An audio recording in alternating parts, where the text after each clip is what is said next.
Hey guys, Sneaky Snake here, Brothers in Arms, World of Warships. In today's video, we're going to take a look at a game in the Großer Kurfürs from SaveMeFromTheWeebs. He's playing by himself, and it's some domination here on the map Shards.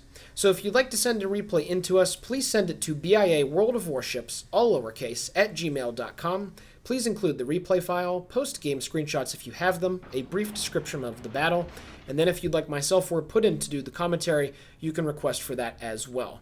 So, Weebs, I know you're watching this. Finally, got a replay up. You wouldn't believe how many audio problems I also had when I was trying to do this replay, because for some reason, the software that I use for my audio recording decided to take a dump. So I'm currently doing this audio recording through the Magic's Movie Maker. But finally, we got a replay of yours up on the channel. Sorry for the delay. But for all the others out there that are watching this, this is a pretty slick replay. Back in the good old days of World of Warships, which to me was 2016 and 2017, this was the heyday of the German battleships. They weren't OP by any stretch of the imagination, but they were just a lot of fun to play. Get that full secondary spec going, screw concealment, screw AA. Well, I guess it would buff AA a little bit, but just go flying in there with your secondaries blazing and have a good old time doing a close range brawl. And this replay that you're going to see here today brings back some really good memories of that time in World of Warships when German BBs were on the prowl a lot and they were doing a lot of good work. This replay is certainly going to showcase what can happen when German BBs are in the right place at the right time. Obviously, the meta's changed a lot, and you don't see too many of these bad boys out here these days, but in the right circumstances, they can still do a lot of work. Now, he does not just have a full secondary build, but he also has IFHE, so these secondaries get the 1/4 pen rule instead of the usual 1/6, so they do really make Swiss cheese of whatever they're being shot at. So sorry for that. They're able to do a lot of damage, not just with the fires that they set, but also with the penetrations. Now, the first salvo going down range, almost 42,000 points of damage on that enemy Des Moines, triple citadel and change. That guy is hurting a lot. And whenever German BBs, known and very notorious for their poor accuracy, whenever you do get some good RNG, they still hurt just as much as any other battleship in the game, and the Kurfürst with its 12 rifles is certainly capable of doing that. So that American heavy cruiser is feeling very, very bad right now.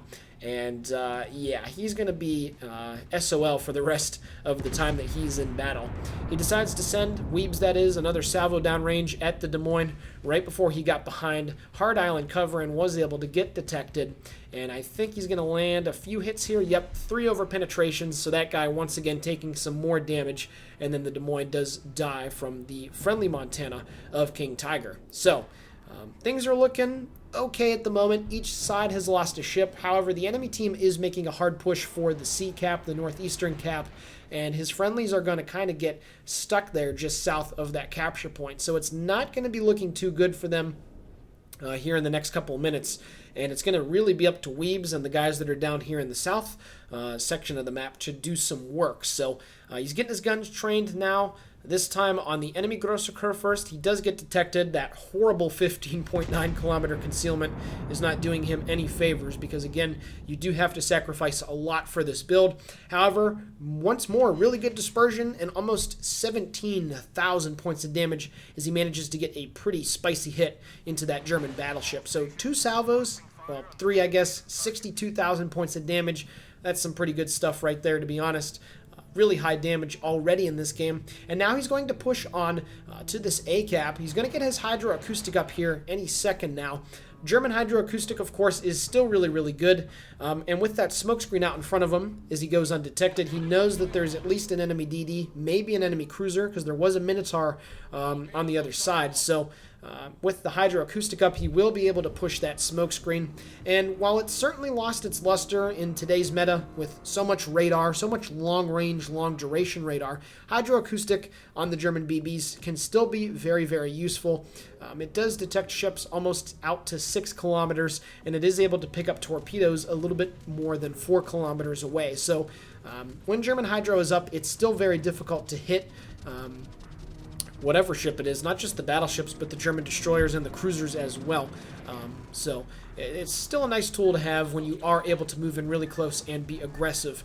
The enemy aircraft carrier decided to launch his torpedoes on Weebs here, and he does eat one near the stern of the ship, and he is going to eat another one near the bow, but you can see those torpedoes off to his starboard side were spotted eons ago by his hydro, so he's going to be okay. We know that there's a Minotaur in that smoke screen now, so he's just going to try to push in and get close enough, and that enemy British light cruiser is definitely going to be shitting bricks as he does get picked up by Weebs' hydroacoustic search. And also the starboard side secondaries are going to start going to town, and as you can see with the IFAG, doing a lot of raw damage before he's able to get his main turrets into play. You can see all the shells impacting right on the side and the stern of the ship. His forward guns go out, double citadel and change, almost 30,000 points of damage, with his secondary shells still going ham on that dude, so obviously that guy has got to get out of dodge where he's at. But a good play right there by Weebs, pushing that guy away, not letting him control that corner, and it's going to allow his team to be able to get this A cap. But now he's in a very unenviable position. He's trailing an enemy Großer Kurfürs, and we all know that the GK has better firing angles, slightly better anyway, over the stern than it does out to the front. So he's not in a good spot. Those secondaries are going to be able to shoot over the shoulder, if you will, and come back and hit him. He already has 2 fires lit, make that 3, so he's going to have to use his damage control here, because unfortunately you can't really let 3 fires burn in many battleships because you just lose too many hit points. However, really good dispersion once again. Another big meaty 17k plus salvo there on that GK, who is now down to about half hit points, and you can see of course that his secondaries are still going ham. So at this point, it really is a question of, is RNG going to screw Weebs over because his damage control is down for the next minute? Unfortunately, he does have a fire lit on the front part, but he does bounce an entire salvo from that GK, who got baited somehow into shooting at the bow of Weebs' own Großer Kurfürs. And that's something that you just can't do. German battleships, while they can get overmatched by Yamato shells, they do have a nice strip of armor that goes up the side right to the tip, and it does allow them to bounce shells if they do hit that. And you saw that he was at a perfect angle to do so. Not so much right there, but he did have to make that turn because he didn't want to go for the ram, and actually enjoyed that play, and he could get away with it because the German battleship has the turtleback at point blank range, so it is almost immune from citadels at those very close sub 5 kilometer ranges. So now he's in the best position possible. However, some support finally comes in the form of his friendly Gearing, who does manage to take care of that tier 10 German battleship. So with that threat neutralized and out of the way, Weebs is now going to turn his attention over towards the B cap. However, things have taken a turn for the worse. His team is down 4 ships to 3, and they're also down by quite a bit, over 300 points when it comes to their deficit to the enemy team. So this kill on the enemy carrier potentially is going to help them out. 16,000 plus damage on that guy.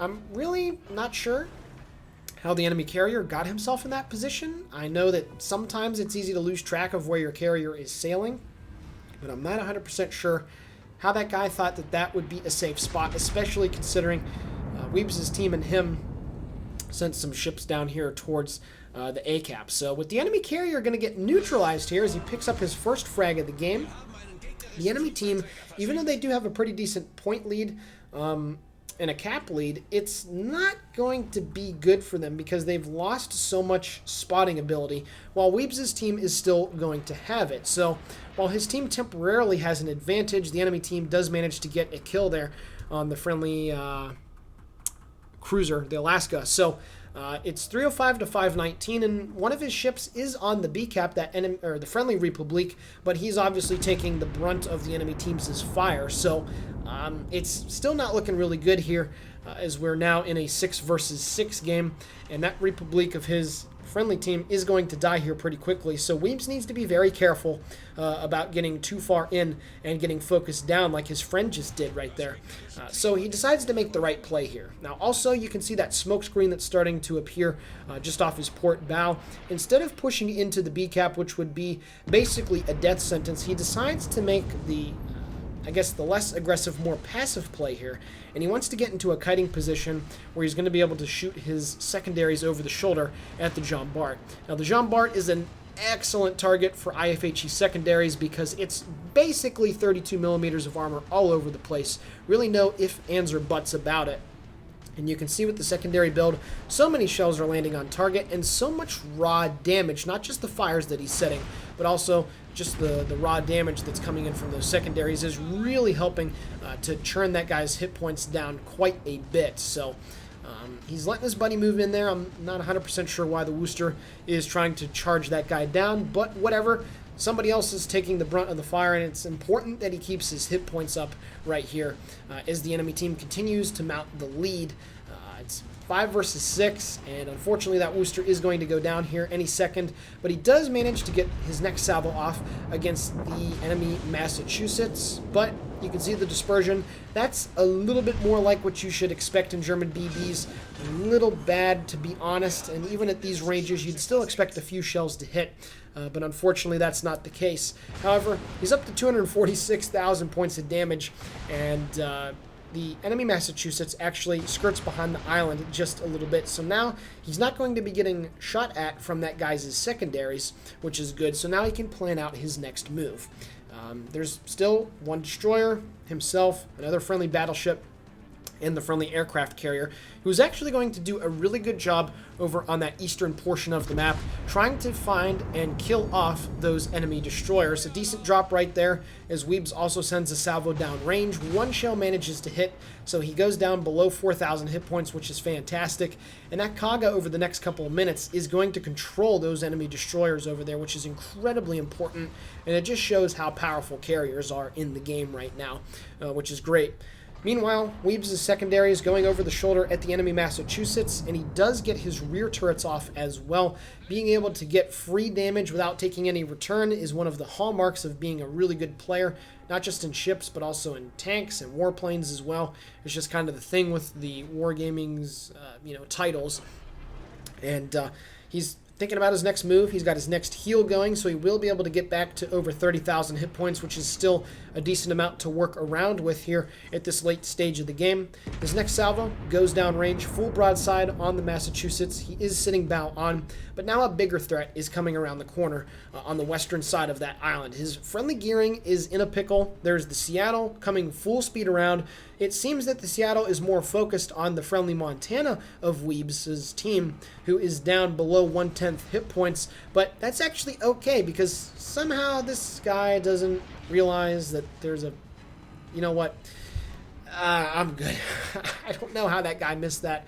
But with that big threat neutralized, now the gearing is going to be able to smoke up and start peppering this Massachusetts with his guns while Weebs moves in from the front and tries to distract him, which is great. He also picks up the Confederate right there with his forward guns that do a couple thousand, about 4,000 damage, so that's great. Now, one thing that I will say, that gearing is shooting high explosive into a broadside Massachusetts at those ranges of, say, 7 kilometers and under.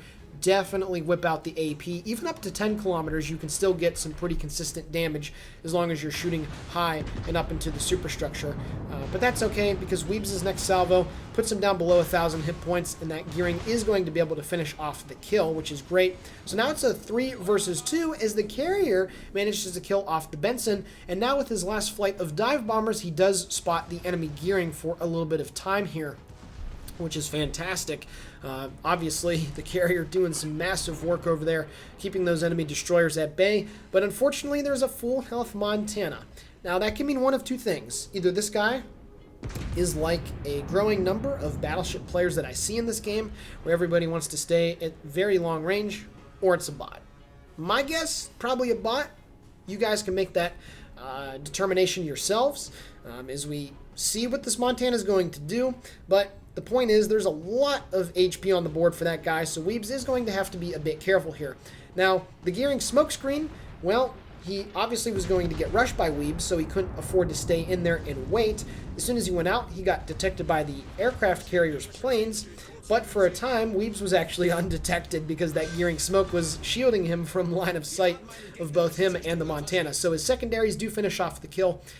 So that's obviously pretty funny as he picks up his third frag of the game.